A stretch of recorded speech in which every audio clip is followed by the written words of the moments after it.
Hi students, welcome back to my channel HSC commerce. आज का concept है हमारा 12th एचएससी कॉमर्स का पार्टनरशिप फाइनल अकाउंट। अगर आप हमारे चैनल पे न्यू है तो चैनल को सब्सक्राइब कीजिए एंड बेल आइकन को क्लिक कीजिए ताकि लेटेस्ट वीडियो की अपडेट आपको मिलती रहे। तो चलिए स्टार्ट करते हैं।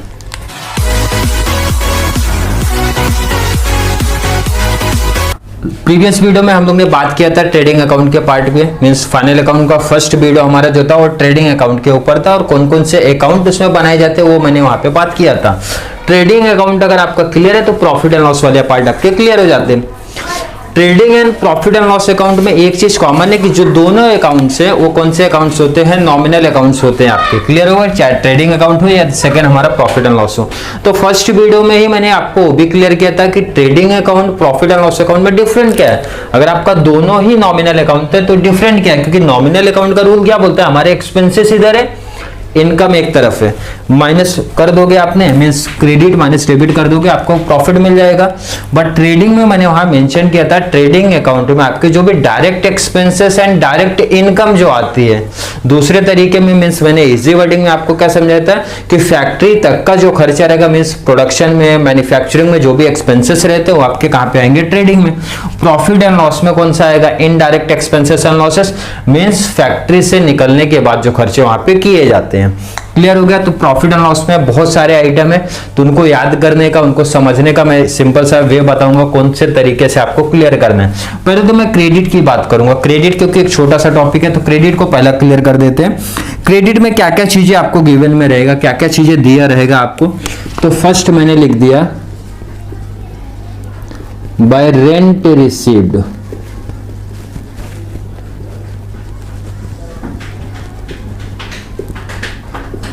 commission received,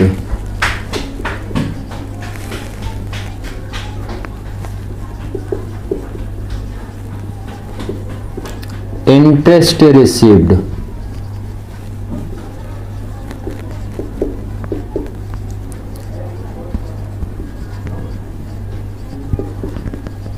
dividend received.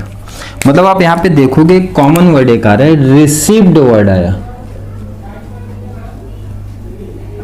तो रिसीव्ड मींस आपका क्या हो गया, इनकम वाला पार्ट हो गया। या फिर आप ट्रायल बैलेंस में देखोगे जहां पे स्टूडेंट को कंफ्यूजन क्रिएट हो जाता है, सिर्फ रेंट लिखा है, रिसीव्ड भी नहीं है, पेड भी नहीं है। तो आप अमाउंट देखो कहां पर है, आपका अमाउंट डेबिट साइड में, तो आप डेबिट में लिख दो। आपका अमाउंट क्रेडिट साइड में, देन आप क्रेडिट में मेंशन कर दो। क्रेडिट में तो इसका मतलब रेंट रिसीव्ड ही है। सेम मैं क्वेश्चन बोलूंगा, कमीशन लिखा है, ना पेड ना रिसीव्ड, तो आप देखो अमाउंट किधर है, क्रेडिट में लिख दो, डेबिट में है, डेबिट में लिख दो। बहुत सारे सम्स में क्या होता है, आपका कमीशन लिखा है, अमाउंट आपका डेबिट में भी रहता है, क्रेडिट में भी रहता है। तो सिंपल सा भाई, डेबिट वाला अमाउंट डेबिट में आप लिख दो, क्रेडिट वाला अमाउंट क्रेडिट में लिख दो। तो ये जो रिसीव्ड वाला कॉन्सेप्ट है क्लियर हो गया। रिसीव्ड वर्ड आया तो कोई प्रॉब्लम ही नहीं है, प्रॉफिट एंड लॉस क्रेडिट में शिफ्ट हो जाओ। रिसीव्ड वर्ड नहीं है तो आप अमाउंट देख लो कहां पे मेंशन हुआ है, डेबिट है तो डेबिट में आ जाओ, क्रेडिट है तो क्रेडिट में आ जाओ। क्लियर हो गया। और क्या यहां पे आ सकता है,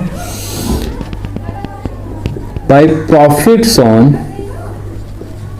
sale of any assets, कोई एसेट सेल किया गया उसमें प्रॉफिट हो गया तो प्रॉफिट लॉस, क्रेडिट के बात है, इनकम एंड गेन्स का पार्ट है हमारा। Profit on sale of any asset, इसका अपोजिट भी रहेगा, लॉस भी हो सकता है, तो आप डेबिट में आ जाओ। प्रॉफिट हुआ क्रेडिट जाओ, लॉस हुआ तो डेबिट आ जाओ। कोई एसेट था जो मैंने बेचा उसमें प्रॉफिट हुआ तो क्रेडिट का पार्ट है हमारा। नेक्स्ट और क्या आता है, इंटरेस्ट ऑन इन्वेस्टमेंट। इन्वेस्टमेंट हमारा क्या होता है, असेट्स होता है। तो आप किसी भी असेट्स पे इंटरेस्ट हमेशा अपने को मिलता है तो कहां पे आएगा, अपना क्रेडिट वाला पार्ट रहेगा। क्लियर हो गया कि आपका जो भी एसेट्स है उस पे इंटरेस्ट आपको कभी भी रिसीव्ड होता है तो आपका कौन सा पार्ट हो जाता है, आपका इनकम का पार्ट हो जाता है। लास्ट सन्ड्री इनकम भी दिखेगा आपको, कोई छोटा मोटा इनकम जनरेट हो गया तो उसको हम लोग क्या बोलते हैं, सन्ड्री इनकम से बोलते हैं। तो ये आपके क्रेडिट के इस तरीके से टॉपिक आप वर्ड समझोगे तो क्लियर समझ जाएगा, ये हमारा इनकम का पार्ट है, तो इनकम वाले पार्ट हो जाते हैं क्लियर। तो इनकम में ज्यादा कुछ आइटम था नहीं, तो इसलिए इनकम वाला पार्ट हो गया क्लियर। अब बात करते हैं डेबिट के पार्ट। तो डेबिट में बहुत सारे आइटम आपको दिए गए हैं, तो इसको आप कैसे याद रखना।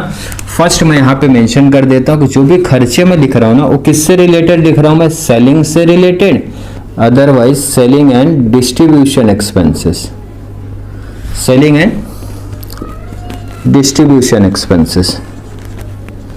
अब जो कंपनी रहती है सबसे ज्यादा खर्चा किस पे करती है भाई, सेलिंग एक्सपेंसेस। अब देखोगे आप ज्यादा रहेगा किसी भी कंपनी का, एड वगैरह जैसे एग्जांपल देख सकते हो।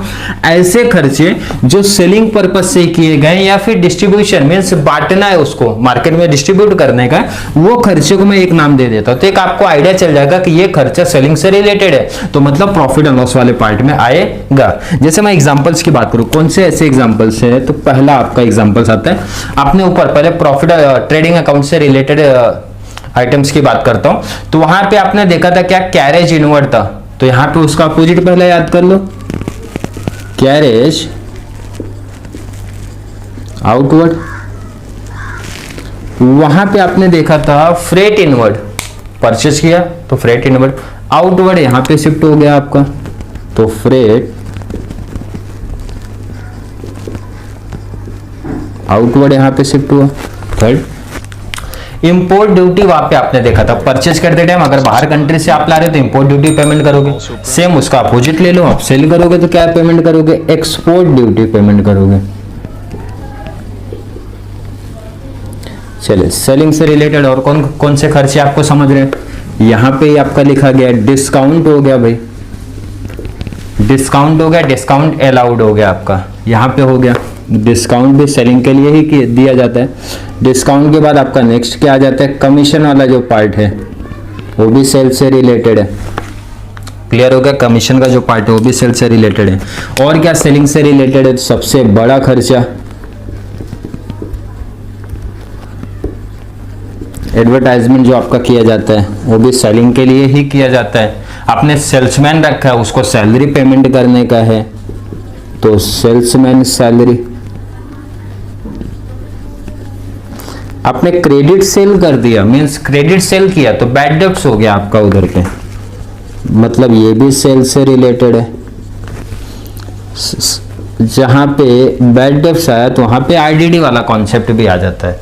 बैड डेब्ट्स हुआ तो आईडीडी भी आ जाएगा, रिजर्व फॉर डाउटफुल डेब्ट में जो पैसा आपका रहता है उसमें आईडीडी वाले कॉन्सेप्ट हो जाते हैं।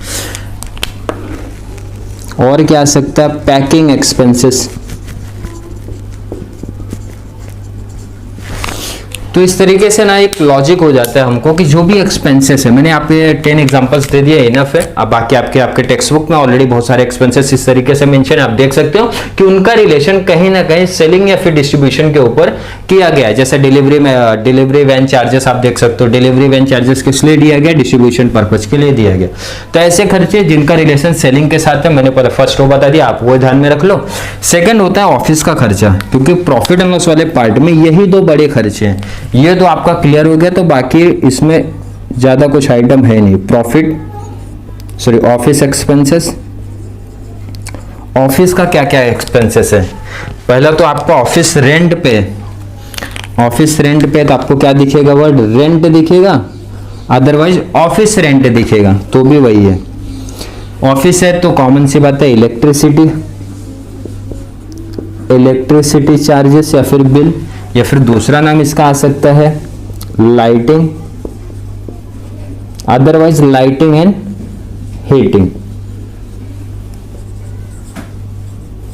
और क्या खर्चे हो सकते हैं फैक्ट्री में, ऑफिस में, तो आपका सैलरीज सबसे बड़ा चीज, सैलरीज के साथ में आपको ध्यान में रखना है, इसका दूसरा नाम क्या आता है आपको, सैलरीज एंड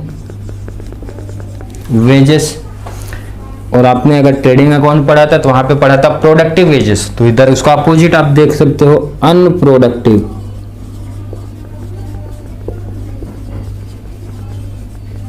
अनप्रोडक्टिव वेजेस। और क्या ऑफिस का खर्चा हो सकता है आपका, प्रिंटिंग एंड स्टेशनरी वाले पार्ट हो गए, प्रिंटिंग वगैरह कुछ आपका रहेगा, या फिर स्टेशनरी का कोई रहता है तो वो भी खर्चा यहीं पर रहता है। प्रिंटिंग के साथ में पोस्टेज एंड टेलीग्राम भी इधर ही रहेंगे।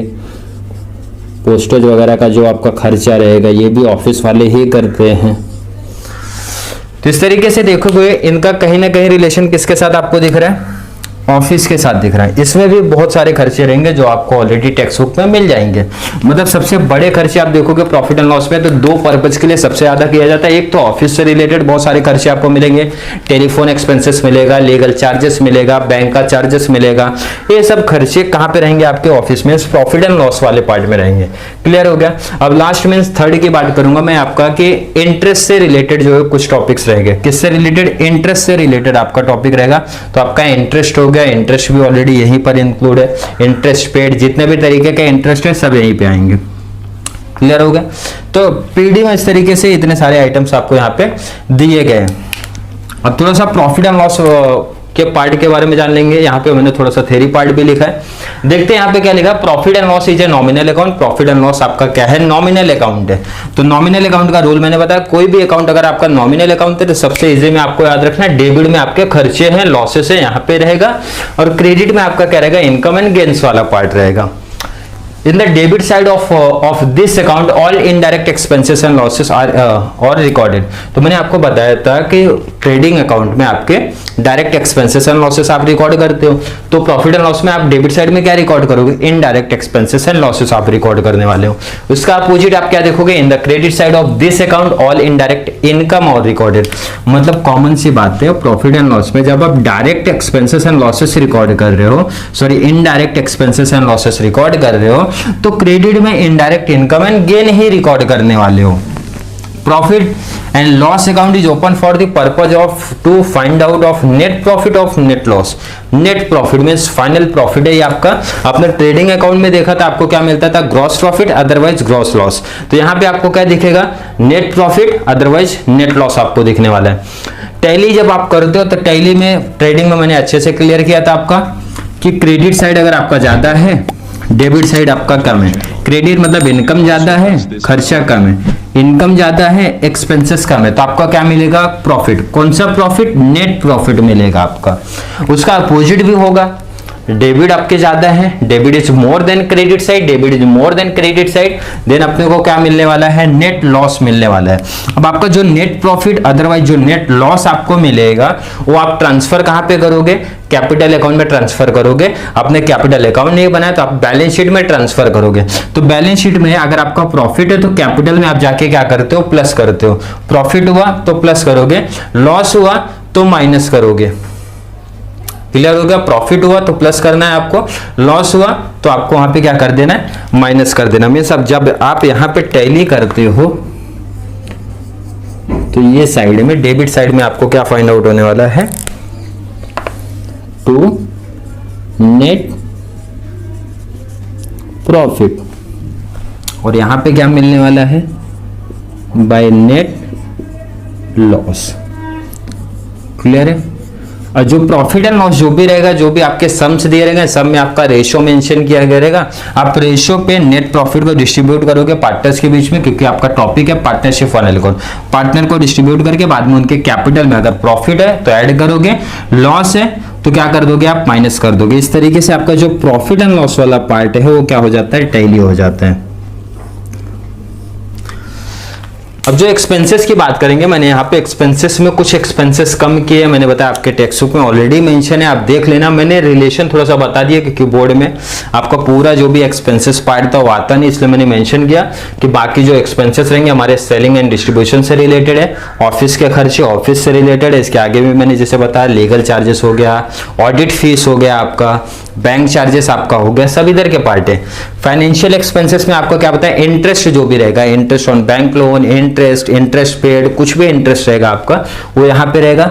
लास्ट आपका इसमें क्या आता है, डेप्रीशिएशन, अदर कुछ अगर रहता है तो जैसा डेप्रीशिएशन हो गया वो आप ऐड कर सकते हो, छोटे मोटे खर्चे हो गए वो आप ऐड कर सकते हो। मींस सन्ड्री एक्सपेंसेस, अदरवाइज उसका दूसरा नाम आपका है जनरल एक्सपेंसेस। एंड यहाँ पे जैसे मैंने बताया profit on sale of any asset, तो उसका अपोजिट भी हो सकता है, loss of sale of any assets हो सकता है आपका। तो आप अगर टेक्स्ट बुक में देखोगे तो ऑलरेडी आपके पूरे जो भी एक्सपेंसेस एंड इनकम पार्ट है वहां पे मेंशन है। आप इस तरीके से लॉजिक से अगर आप समझना चाहते हो तो प्रॉफिट एंड लॉस का जो भी आपका मींस डेबिट पार्ट है एंड क्रेडिट पार्ट है वो आपका क्लियर हो जाएगा। नेक्स्ट वीडियो में हम लोग बात करेंगे बैलेंस शीट के बारे में। आई होप आपको ये वीडियो समझ में आया होगा। Thank you so much.